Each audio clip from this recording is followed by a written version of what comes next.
Hey, Book Dragons, it is your girl Lindsay with the Spine Bookshop here for another episode of the Spine Bookcast Chronicles of a Bookshop. Today I have the lovely author, Sally Lotz, who is an author, a book coach, and a mentor, and she's in Florida near the beach, so I'm a little jealous about that right now. How are you doing today, Sally? I am good because I'm going to hit the pool as soon as we're done here. See, I'm so jealous. It's just not fair. So, well, let's get into it. Okay. How did you get into reading?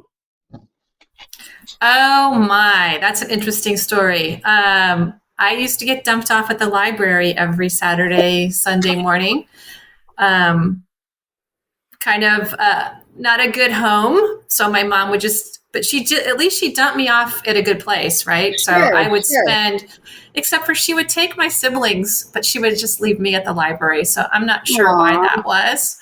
But I would spend hours in the children's section. I grew up just north of Chicago, near in Evanston, which is where Northwestern University is. So we had a really, really good library. Awesome. And I would just sit up there and sit in a beanbag chair, and I think I read almost every book in the library.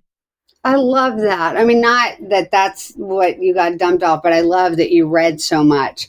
I hear that a lot from kids who are like our generation of kids where, oh, we got dumped at the library because the library was the safe place to dump your kids because you knew they really couldn't get into any trouble. They had books. Right. So I really, really love that. What was your favorite book as a kid? Oh, boy. So when I was a kid, I don't know if you know this, I grew up in a cult. Okay. So I think you and I talked about that at one point. Yeah. Because that's what my book is about. Yeah. So I was very sheltered on what I was allowed to read. So actually the library was a good place because I could read freely. Most of the books I read were biographies about other people. Okay. Even as a kid, I loved biographies. But the very first book I remember that I loved and couldn't get enough of was the first Boxcar Children book. I could just relate to these kids. I was like, hey, I could live in a boxcar. Right. It's kind of sad, but I was like, I could do that. No, I get it. Have you gone back and read them as an adult? I have, but I don't like the series. I only like the first couple. Okay. So I haven't read the series. Why don't you like the series? Because I was looking at it from my childhood, and the series just kind of changed my memory too much, I guess is why. I don't know. I just kind of liked to picture them in that little space and time because that was my space and time with them. It's so weird that you say that because I talked to somebody a couple episodes ago about how, you have a favorite book when you're a kid and then you go back and read it as an adult and it hits totally different. Yeah. And sometimes it hits great. Other times you kind of have that, you know which book that did for me was the Mixed Up Files of Mrs. Franken. I can never say the name of it. Mrs. Frankenweiler, where the kids are in the museum. She runs away. As a kid, I thought, oh, this is amazing. As an adult, I'm like, what a spoiled brat. She had this perfect little life, and she's just complaining because her mom won't listen to her. I read. Get over it, kid. The books that did that for me, but kind of freaked me out that I was allowed to read them was Mrs. Frisbee and the Rats of Nim, Animal Farm, and then Watership Down. Oh, let's read these. Those are all older books, though. Those are for older kids. I got to read them when I was younger because I was such an advanced reader. And so you read them when you're little and you're just like, oh, my God. Well, and when I was younger, too, we didn't have books separated. There was no young adult. Yeah. So I went right from reading middle grade, in 4th and 5th grade up to reading adult books. Yeah. I read Rich Man, Poor Man. I read Gone with the Wind. I read, it's like, Oh, no, we went from reading Wilbur, Charlotte's Web to Flowers Judy in Blume. the Attic. Oh and yeah, forgot about that there's series. a whole genre of kids that grew up on With that DC hit different as an Andrews. adult too. Holy crap, right? Just you read it now and it's like, oh my God, why would someone let me read that? No wonder I'm so messed up. Yes, Yeah. yes. But the most influential person in my writing world would have to be Judy Blume. Oh, for sure. You didn't ask me that question, but No. I started with her younger books, with the Tales of a Fourth Grade Nothing. Oh yeah. And then I read, Oh My, Are You There, God? It's Me, Margaret. And remember, I grew up in a cult, so I wasn't allowed to read that one. And that gave me a different perspective on the people who weren't in my immediate, very controlled world. And I was like, wait a minute. They think the same things I'm thinking that I'm not allowed to say. Yeah. And then Forever, oh my. Yeah. I like have those as we're speaking. One of the ones that hit for me when I was little that it was just, I still love it. I still have a copy is, it's called The Confessions of Charlotte Doyle by Avey. We had to read that in school, and it's about this girl, in like puritanical, like England times and that kind of stuff, where you still had the king and the monarchy, and I want to say like 1800s, but I can't remember for sure. And so her father sends her on a ship to go from England to America, and like the things that happen, not so much bad to her, but just the things that she witnesses and writes down about are life-changing. And the end of the book is fantastic. And it's one of my favorite books. You know, I'm sure I read that because it sounds very familiar. What was it called again? The True Confessions of Charlotte Doyle. Okay. She ends up joining the pirates who mutiny on the ship. Of course she does. And it ends up deciding for her that's not the life that her parents want for her is not the life that she wants. So she sneaks away and rejoins the ship the night, the day that it sails off, and is like, this is the life for me. I want to be a pirate. Wow. Now that we're talking, I have 3 books on my shelf from my childhood that are still my childhood books. Sure. Charlotte's Web, of course. Yeah. Islands of the Blue Dolphin. I forgot about that one. And The Tree Grows in Brooklyn. So those 3 are my mainstays. And they all have a strong... You have what? To Kill a Mockingbird. Well, I have that one too, but I didn't read that as a child. I read that later on, but I have that one. Yeah. But all of them have the same message about courage, strength. They have a female main character who I think anybody could relate to, any girl. Sure. Yeah. Well, so I read To Kill a Mockingbird in the 8th grade because admittedly, I was such a furious reader growing up that my mom just couldn't give me books fast enough. And I just got so advanced that she just was like, yeah, you know what? Read whatever. We'll discuss it. It's fine.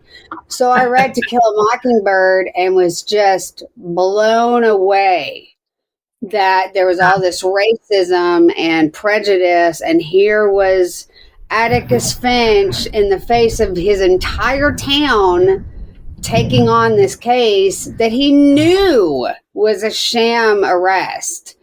And he knew from the get-go what was going to happen and still tried. And I just remember being, my 8th grade little brain going, that is such a courageous thing to do. And then you watch the movie with Gregory Peck. Thank you. And I sitting there in the classroom watching that, just mouth hanging open and just watching him thunder away at the father of that girl. And I still love that movie. And I have read that book probably 10 times. And each time I read it all the time. Yeah. It's one. And I took away from that more, what a father he was and what a more of the children. And the innocence that they brought to it, where they didn't see the colors and they didn't understand injustice. And that's what I take away from it. Yeah, it is a good book.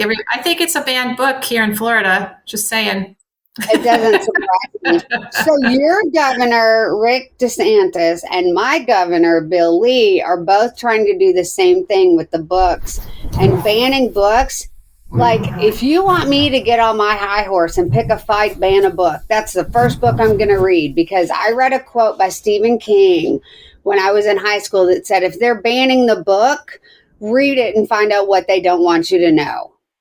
And so I can guarantee you none of those people have read any of those books. No, not even in the least bit. And I had a teacher who I swear saved my life in high school. I was very unhappy in high school. And she was actually the first person I interviewed for this podcast.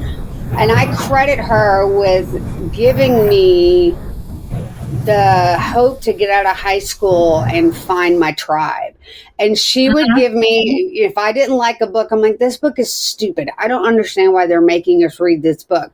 She would be like, okay, maybe try reading this one. And it was usually a banned book. But she knew I was mature enough to handle it.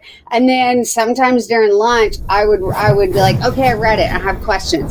And she'd sit there during lunch and discuss it with me. And it was the first time a teacher had ever sat there and let me talk about things that were probably not appropriate, but they were things that I was thinking about and had questions about in books. And having someone discuss that and go, well, tell me what you're thinking. And here's why you're thinking that. And what would you do if this were you? You know, I love that about books. Yeah, I do too. I think it's, when you start banning ideas and thoughts, and it's not a good thing at all. No. You're going into an area, that's very controlling. Me growing up in a cult, that's what was my life was. You can't read this, you can't read that. And that only made me want to know why I couldn't read it, right? It's like, what's in there that you don't want me to know? Why can't I think? Why can't I make a decision for myself? So, and none of those books I read made me be anybody different than I am. Yeah. What they did was they showed me other people's experiences, and they made me more what's the right word? Maybe more understanding of them. Sure. And, not judgmental, so. I think that's what reading is supposed to do. Yeah. It's supposed to make you think about other people and their experiences and give you a glimpse into a world that you're not a part of and make you think. Or not. It could just be pure entertainment, right? It could just take you to an imaginary world, and you can let especially for kids, they need that imagination. I think it was Einstein who said, imagination is where we get all of our inventions from, and all of our great ideas, because somebody imagined, what if we had a light that we could plug in and you could turn it on the light switch? What if, you had a device you could hold in your hand and you could talk to somebody far away? What if, we found a medicine? Those are because imaginations were inspired and ignited. And only way you can do that is by reading. Yes. Resting your brain, exploring new ideas, and doing things like that. Well, I have a master's degree, and everybody's like, why do you read juvenile fiction and young adult fiction? I'm like, because I spent the better part of 20 years reading required materials for degrees. I don't want to read for education. I want to read so that my brain will shut off. And, and I love it too now. Like you brought up young adults. I think, so I'm 47. I don't know how old you are. I don't know if we're in that same generation. But when we were young, I think you're close enough though. When we were young, we did not have children's literature, adolescent literature, young adult literature. We didn't have those different genres. And I think the genre of young adult literature has gotten so good now. It drives me crazy when you go to look at a school list and they still have the same crap on there that is just like, but there's so many other better things to read that will give you the same ideas and the same experiences. Or like, so, and I've said this before, I got to meet Tommy Adiemi, and I hope I'm saying her name right. And she's a writer, and she is. I know who she is. So I did not know who she was, but I have a very good friend who loves her books, and I now have all 3 of her books. And if I ever meet her again, I want her to sign them. But she said something when she was at this talk that absolutely changed my DNA and how I read. Just like it, I heard it, and I just kind of sat there and thought, huh. And it literally just made my brain shut down, kind of, because she talked about how as a Black youth growing up having to read classics that have the N-word in it, and the teacher basically saying, yes, I know it has this N-word in it, but you just need to sit there and deal with it. And all the African American characters in the books that they had to read were either like drug addicts or criminals or something like that. And so she said, stereotype. Yeah. Right. And so she was talking about how it offended her so much that they didn't read books that showed her type of people in a better light, because there are African American, scientists and, aeronautical engineers and doctors and mathematicians and, all this kind of stuff. But they don't read those. You mean people that have the Black jobs? Yeah, right? And I just remember thinking that it had never occurred to me that was the situation, and it literally has. Of course not, because you see yourself in the books. Yeah. You see, and so it doesn't occur to you, but I've been writing for a while, and I've been through the change of, now we had white people writing books about Black kids, Asian kids, and those authors weren't getting a chance to speak.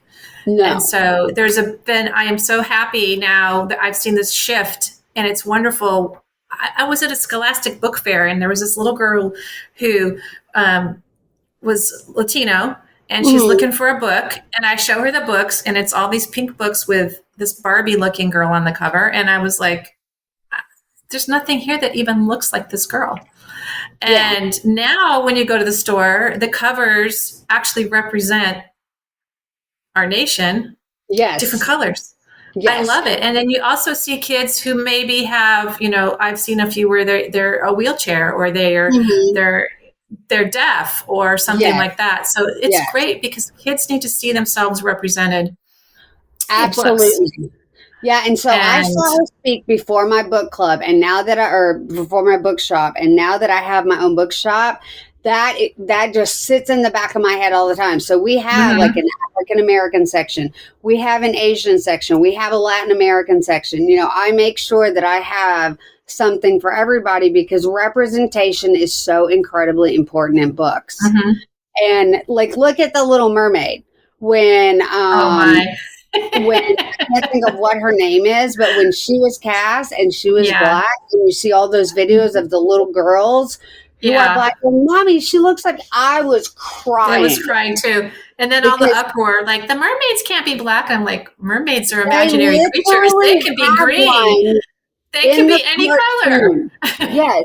There's literally a Little Mermaid cartoon episode where she goes to the Sea of Jamaica, and there is a Black mermaid. Like, but I just love. I love books, because I feel like a kid can pick up a book.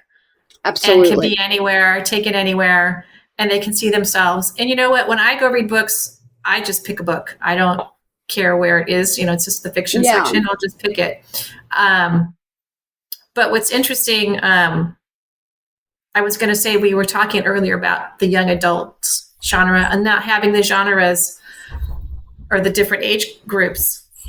I write for children, and when I tell people I write for children, they immediately assume I write for 5 and 6 year olds. And I go, no, it's young adult. Well, that's not kids' books. I go, well, actually, young adult goes up to age 18.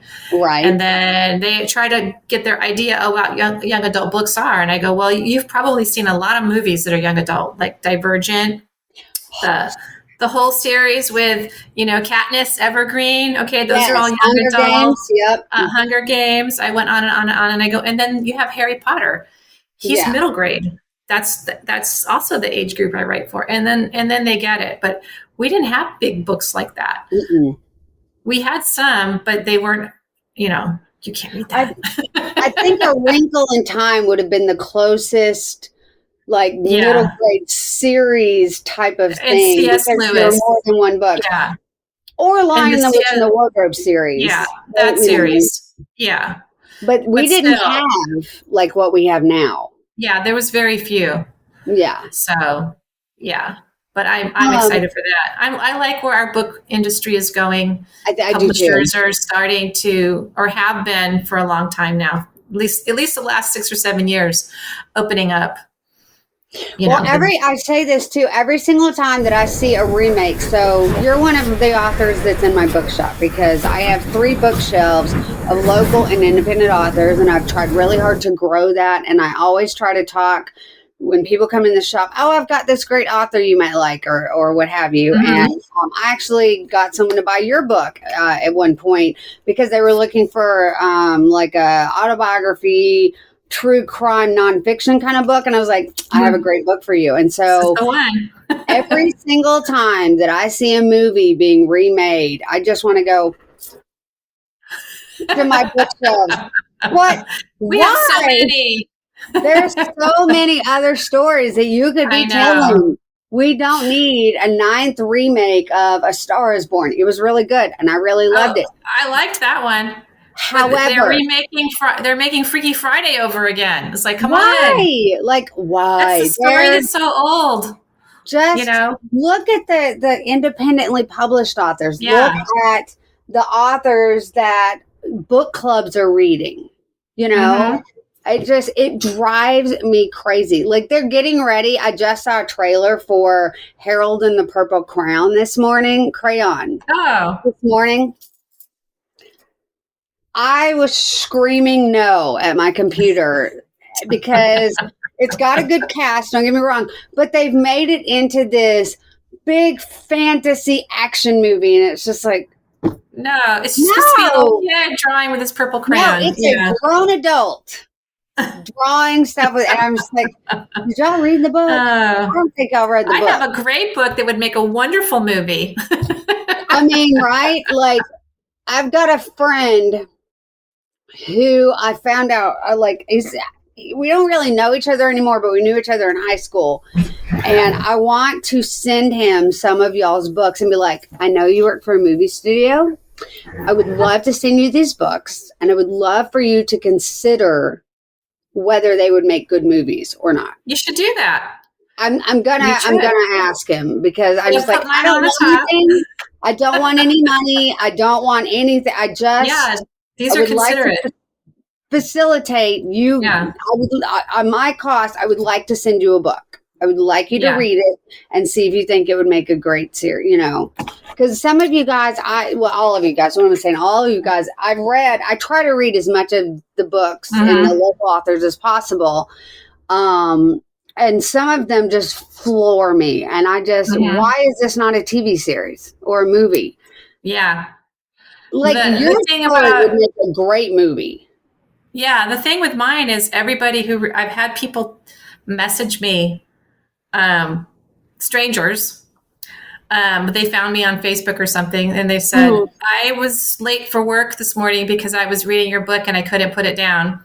Another lady said, I went on a trip and I'm really mad at my husband because he left the book I started your book this morning and he didn't put it in my case.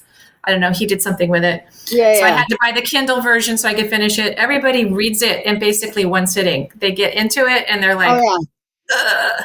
So, yeah. Oh, it's amazing. So, I'm not done with it, so don't spoil it. But, I survived. I survived because here I am. Well, occasionally it'll be dead and we'll have a down period. So I'll pick up a book and just start reading it off of the shelf, but I hold it gingerly so that I don't like ruin it. But I'm like, but it's okay. I have a good story about my book. So I found my literary agent through my book. So that book had a very long history of me getting represented by an agent, me losing my agent. And then I had 150 rejections. So I went from having 3 agents who were fighting over me to represent me to nobody. And so I independently published that book. Sure. And my agent and I have a mutual friend. And so she found my book through our mutual friend. Okay. And then she opened up for queries, which means you can send in a manuscript. And she took me on the spot. And then I went and looked at her website. I didn't realize this, but she had my book on her website next to Handmaid's Tale. Holy crap. And says, these are her 2 favorite books. And if you write like this, please send her your manuscript. And I was like, oh. I love that. But the story, so I'm working on middle grade with her, but now the story with my book, because I said I independently published it. It is a young adult novel, and independently publishing means that you do not get into school libraries or stores. Yeah. No, it's really hard to do that. I had to work with you. I had to call a lot of people, but we're going to get it published traditionally. So those copies you have, those are going to be like first edition copies, and it's going to be revised and updated and changed, and new cover and new interior and some new stuff's going to be added. So I'm so excited. Yeah. I want one. You're going to have to send me one. I want one. I will be in Ingram Spark. I'll be everywhere. So I'll be able to get into schools. Because my book has a message for kids that they need to hear. Oh, yeah. And adults too. So, well, and I think that's the thing that is so amazing about reading in general is you can hand one book to 5 different people. And those 5 different people, each one of them is going to come away with something totally different. Oh, yeah. And the discussions, that's why I start out this podcast, every single episode, how did you get into reading? And every single episode, every single person has a totally different story to that question. And how reading has shaped their life and how books have like made their life better or the things that they've learned from it's just every single story is different. And I think you're my 16th person and every single episode has been different. Same question. Every single episode has been different. It's different. I get that with my book title because I've gone out and done book signings and everybody has it because the book's called The Truth is a Lie. Sure. So people who've been in this cult, they look at it and they know exactly what the book is about. And I'm like, oh my gosh, that's right. People who are outsiders, they take a different spin on what that title means until they read the book. And then they go, oh, I understand. How did you come up with the title? So the name of the cult I was in was called The Truth. They call themselves The Truth. It's a very famous Jehovah's Witnesses. They say they have the one and only truth. And so I discovered as a teenager all of the lies that I was being fed. And I won't give it away because a lot of it's in the book of what happened. Sure. And then I discovered that the truth is a lie. And I've always said, you cannot call yourself the truth. And there's many people in the world. We have a man out there right now who says he has the truth, the way. But there's lies. You cannot have a truth and a lie. Yeah. So that automatically makes it a lie, right? So that's how most people take it. So I came up with it that way, but I think that's a great way to do. I think that's a great. I mean, I love titles that you're like, that's an interesting title, and then you read the book and it kind of, okay. So my next one is called My Last Day as a Human, and it's for middle graders, and it's set during Y2K. Y2K. Just a little sneak peek.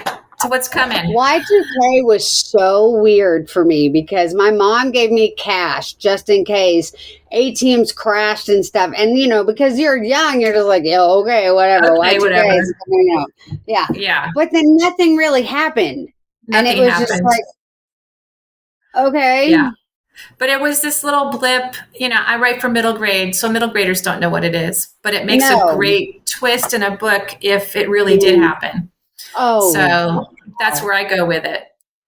So I read a book recently, and I cannot remember the title, and I'm sure that it'll hit me later. But it was about what if we had actually lost World War II. Man in the High Tower. Yes, Man in the Tower. Thank you. Yeah. Man in the High Castle. That was a series. That's what it was. Series yeah, I tried to Amazon. watch the series, and I couldn't do it. But it kept making me really mad. But I read the book, and I remember thinking, I forgot who the writer was. Jeez, he's very famous, and I can't think of his name. Yeah, but I remember reading that and sitting there going, "Oh my god! Oh my god!" What if the Nazis and the Japanese were allies, won as allies? Which is terrifying. First of all, just no. Mm-mm. Yeah. Yeah, no. Yeah, I'm glad you remembered what that was because I couldn't remember what it was. Somebody had said that I should try to watch the series. So I tried to watch it, and it was like The Handmaid's Tale. I got through the first season, but I remained so flippin' angry. Yeah. I couldn't continue to watch it. It just... Yeah. It made me I think it's an important book to read. Absolutely. Everybody should read it. But the series, does, because it's a little book, but the series does, what they're going to do, which is to deviate a little bit. It just, I remember I would get done watching the episode and just sit there being enraged. And I was like, I don't think that I can continue watching this show. Yeah. It makes me so mad. And that's a good thing. That evoked a visceral response from you. That means it's a good book. Oh, absolutely. It got you to think. And that's why they get banned, because people start thinking. Yes. And God forbid we think.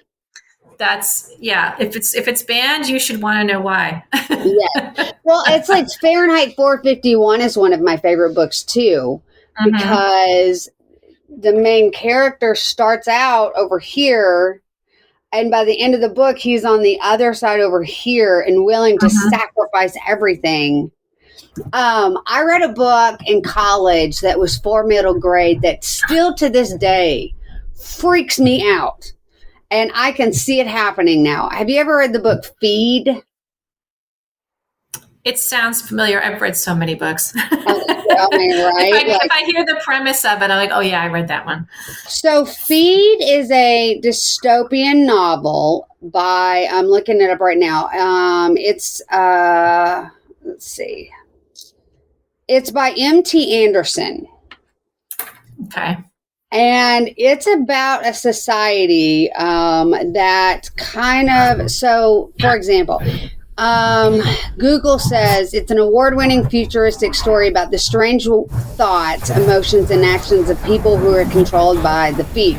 So basically the feed is a microchip that when you get to a certain age, it gets implanted in the back of your neck.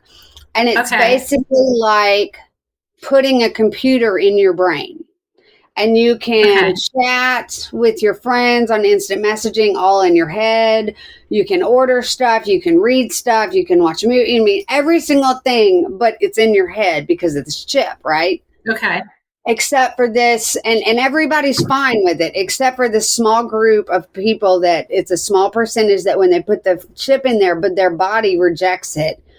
And they get infected, and they immediately start deteriorating and they end up dying, right? And so the main character meets this girl who's never had it, and he convinces her to do it. And of course, she ends up dying in the end.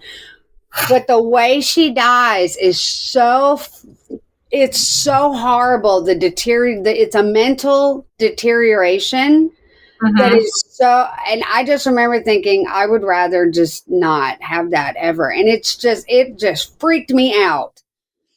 I have it on my list now. I haven't read it. Yeah, it is so good. And I remember being like 22 reading this going, oh my God, oh my God.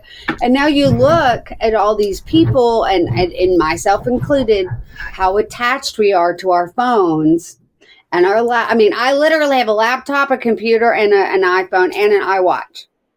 Yeah. I need them all. You do everything by your phone. It almost reminded me of when the vaccines we had to get.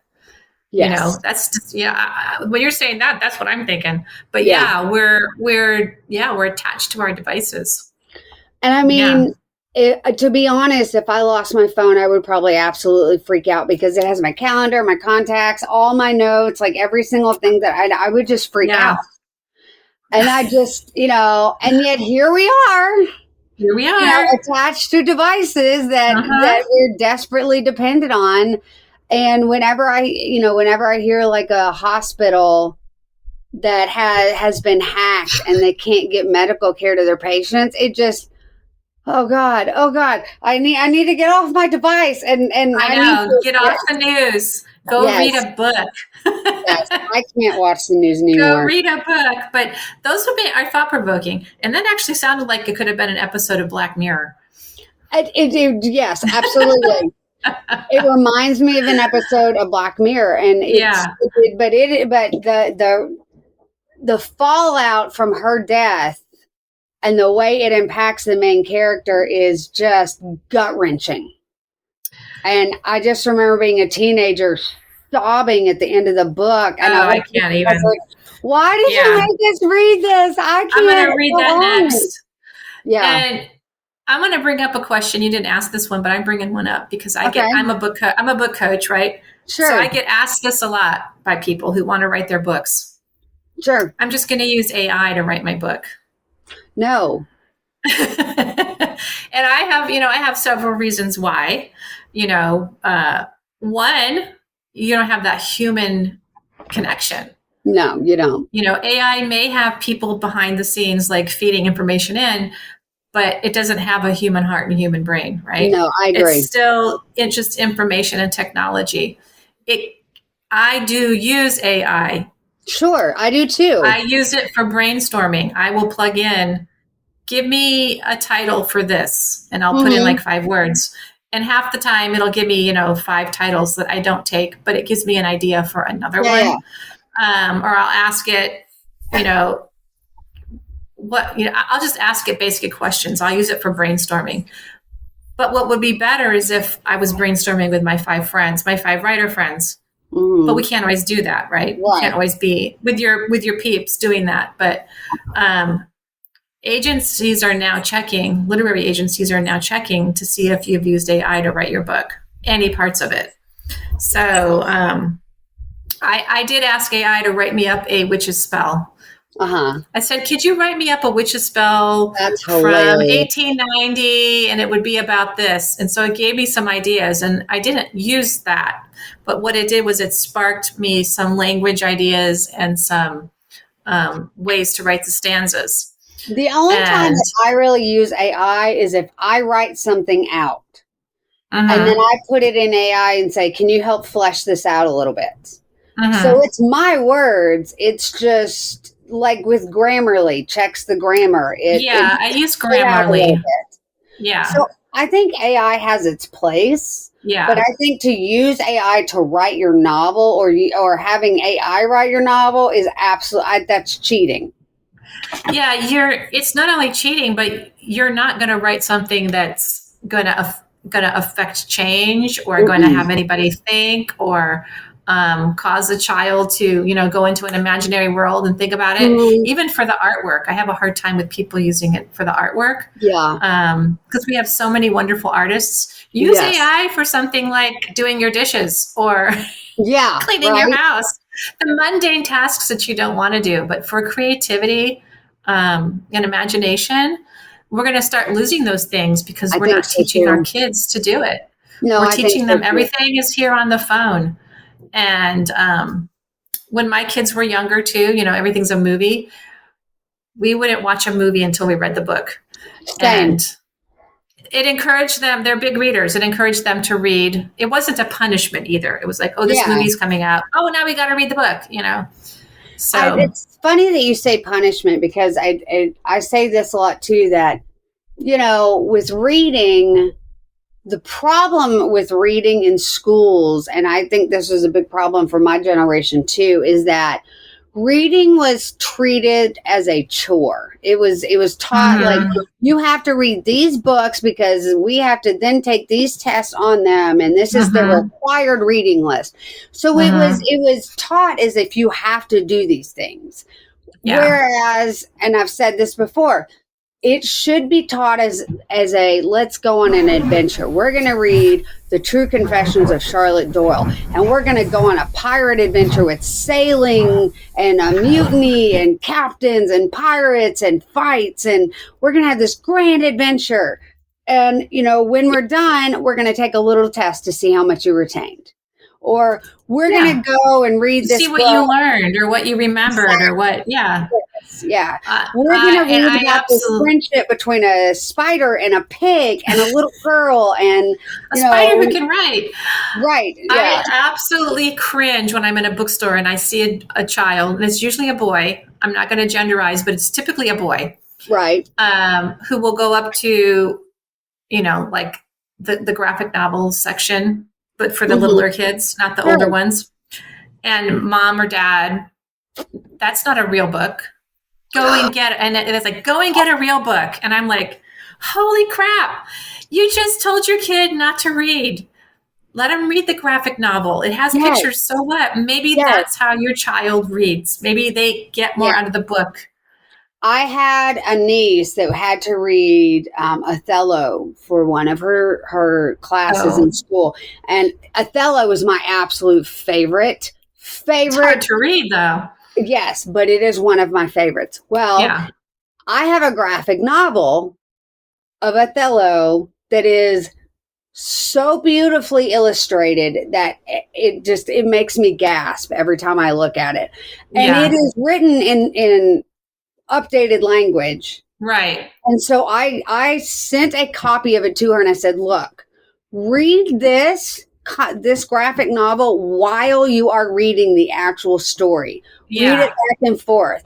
You got to read the original language, but this graphic novel is set up the same way that the novel is in the sections and scenes and everything. It'll help you relate. Yes.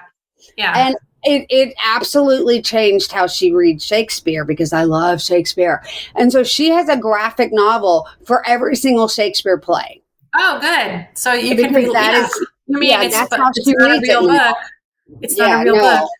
and so I have a Frankenstein graphic novel that, again, the illustrations are just breathtaking.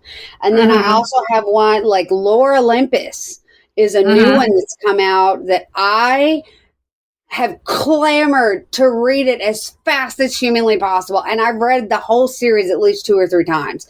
And the illustrator is genius in that she gave each Greek god or goddess or character a specific color.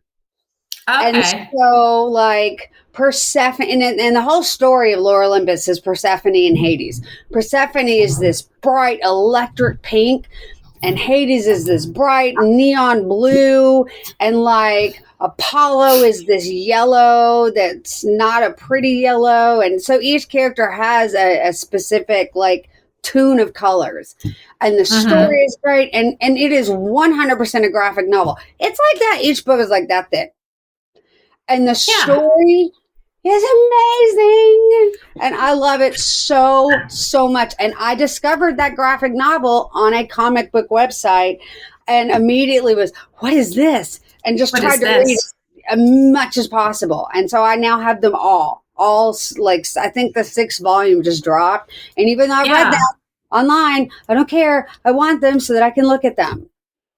A graphic novel could be the child's gateway to becoming a reader.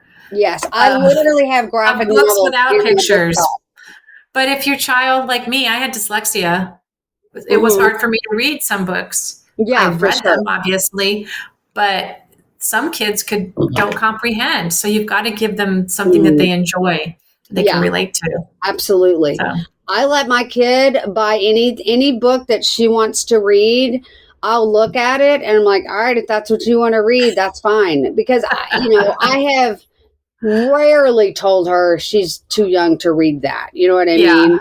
Because she's very good. Like, we read The Hunger Games together, and she would ask me questions, and I'd have to go back and look. Hang on, let me look at that chapter for a second. And then we would discuss it.